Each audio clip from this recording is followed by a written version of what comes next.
Hello everyone, welcome to my YouTube channel.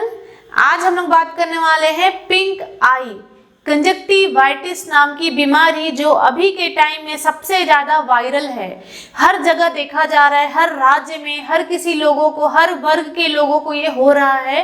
तो इसके बारे में आज हम देखेंगे कि ये पिंक आई क्या होता है, इसके लक्षण क्या है, इसके कारण क्या है और इसके होने वाले कारण के कितने प्रकार के बैक्टीरिया या वायरस की वजह से होता है और इसके बचाव कि हम क्या क्या सावधानी रख करके पिंक आई को बच सकते हैं, और साथ में कुछ मेडिसिन्स, कुछ आई ड्रॉप जो आपके लिए नेसेसरी है, जो आपकी पिंक आई को ठीक कर सके। शुरुआत करते हैं आज के टॉपिक से।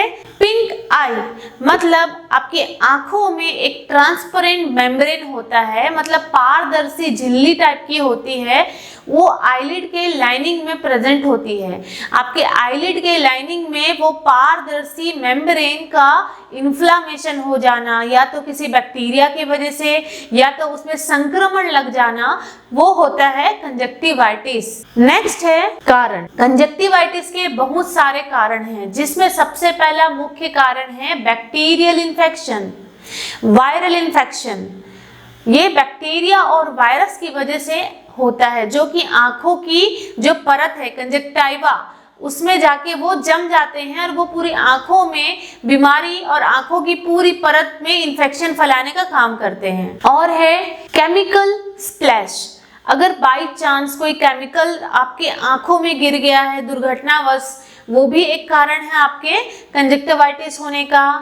सेम न्यूबॉर्न में जो नए बच्चे जो तुरंत पैदा हुए रहते हैं, उनमें जो टीयर ग्लैंड होता है जहां से आंसू निकलते हैं, वो ग्रंथि में ब्लॉकेज हो जाता है, या तो किसी उस ग्रंथि का बंद हो जाना, या तो किसी कंजेनाइटल माल फॉर्मेशन की वजह से ग्रंथि से आंसू नहीं निकल पाता, तो वो भी एक कारण है कंजक्टिवाइटिस होने का। अब हम देखेंगे लक्षण। लक्षण में सबसे पहला है कि आंखों में लालपन होना, आपकी एक आंख या दोनों आंख लाल हो जाएंगे। दूसरा, एक आंख या दोनों आंख में खुजली होना बहुत ज्यादा। तीसरा, कंटिन्यू डिस्चार्ज होना, आंखों से आंसू का डिस्चार्ज होना। चौथा, रात में सोने के बाद जब आप सुबह उठेंगे तो आंखों में बहुत ज्यादा क्रस्ट बन जाता है, वो जो आंसू है वो क्रिस्टल फॉर्म में बन जाता है। उसके बाद है आपकी आंखों का लाइट के प्रति सेंसिटिविटी होना, मतलब आपको जब कंजक्टिवाइटिस होगा तो आप आंखों में लाइट अगर पड़ेगा तो आपको अच्छा नहीं लगेगा, सेंसिटिव रहेगा बहुत ज्यादा, मतलब फोटोफोबिया, उसको फोटोफोबिया बोलते हैं। अचानक हमारे आंखों में जो लाइट पड़ता है और हम आंखें बंद कर लेते हैं, हम लाइट को देख नहीं सकते, उसको फोटोफोबिया बोलते हैं। तो ये सारे लक्षण आपके कंजक्टिवाइटिस मतलब पिंक आई में देखा जा सकता है। अब हम जानेंगे कॉजेटिव एजेंट, मतलब ऐसा कौन से बैक्टीरिया और वायरस है जो आपके ये इन्फेक्शन कराता है आंखों का।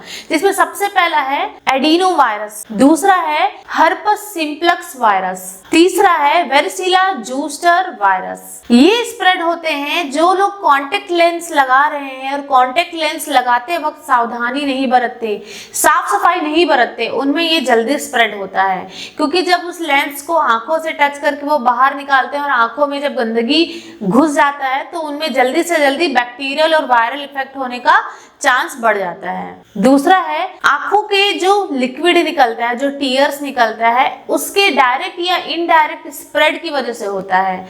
गलती से या जानबूझ करके अगर हम उसका आंखों के टीयर्स को छू के अपनी आंखों को छूते हैं जो ऑलरेडी इन्फेक्टेड हैं, तो ये हमको ये ट्रांसफर हो सकता है ये बीमारी। दूसरा है एलर्जिक कारण। एलर्जिक कारण में कई लोगों को बहुत सारी चीज़ों से एलर्जी होती है, जैसे कई लोगों को पॉलन ग्रेन से एलर्जी होती है, कई लोगों को डस्ट से एलर्जी होता है, या अदर कुछ ऐसे एलर्जिक कारण की वजह से भी उनकी आंखों में ये रिएक्शन होना स्टार्ट हो जाता है, इन्फ्लामेशन होना स्टार्ट हो जाता है। आंखों के साथ साथ नेशनल ड्रेनेज भी होना शुरू हो जाता है, नाकों के थ्रू भी पानी बहना स्टार्ट हो जाता है। तो ये भी एक प्रकार का कारण है जो आपके कंजक्टिवाइटिस क्रिएट करता है। उसके बाद तीसरा है आंखों में इरिटेशन होने का कारण। आंखों में इरिटेशन कुछ इस प्रकार से होता है, अगर हमारी आंखों में कुछ कचरा या तो कुछ ऐसी गंदगी चली जाती है तो हम उसको सडन वॉश करना शुरू कर देते हैं, पानी से फ्लश करना शुरू कर देते हैं। तो कई बार वो गंदा पानी होता है, हमको नहीं पता कि उस पानी में कितने प्रकार के बैक्टीरिया एंड वायरस पड़े हुए हैं। उस पानी को अगर हम आंखों में फ्लश आउट करेंगे तो ऑलरेडी वो हमारी आंखों के कंजक्टिवाइटिस से कनेक्ट होकर के हमको इन्फेक्शन क्रिएट करेगा। तो ये भी एक रीजन है कंजक्टिवाइटिस होने का। अब हम बात करेंगे किन लोगों को सबसे ज्यादा होने का रिस्क होता है। तो सबसे पहला एंड मोस्ट इंपॉर्टेंट कारण है वो लोग जो डायरेक्ट या इनडायरेक्ट किसी के आंखों की जो फ्लूइड है उसके कांटेक्ट में आ रहे हैं। चाहे हम घर वाले भी, अगर हमारे घर में किसी एक को हुआ है तो हम भी उनकी केयर कर रहे हैं, तो ऑलरेडी उनकी आंखों की जो फ्लूइड है उससे हम कांटेक्ट में आ रहे हैं, तो एक दूसरे को वो स्प्रेड हो रहा है। दूसरा है एलर्जिक रिएक्शन के थ्रू। एलर्जिक रिएक्शन के थ्रू भी स्प्रेड होता है। जिन लोगों को किसी चीज से एलर्जी है उन लोगों को होने की सबसे ज्यादा संभावना है। तीसरा है जो लोग कॉन्टेक्ट लेंस ज्यादा यूज करते हैं और एनी टाइम कॉन्टेक्ट लेंस में रहते हैं, तो उनमें सबसे ज्यादा इन्फेक्शन होने के चांसेस है और वो जल्दी से जल्दी स्प्रेड करने के भी चांसेस हैं। अब हम लोग देखेंगे कॉम्प्लिकेशन।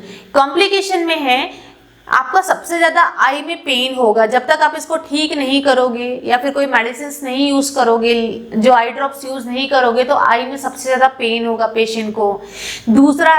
दूसरा कॉम्प्लिकेशन है कि वो ब्लड आइज हो सकता है, मतलब धुंधला दिखना शुरू हो जाएगा, पेशेंट को दिखाई प्रॉपर नहीं देगा। तीसरा है आई के कुछ पार्ट्स हैं उनको डैमेज करने की कोशिश हो सकती है, तो हमको कंजक्टिवाइटिस को जल्दी से जल्दी ठीक करना चाहिए। अब हम देखेंगे कुछ सावधानियां, प्रिवेंशन, जिससे हम कंजक्टिवाइटिस होने से बच सकते हैं, अगर हुआ है तो उसको ठीक कर सकते हैं।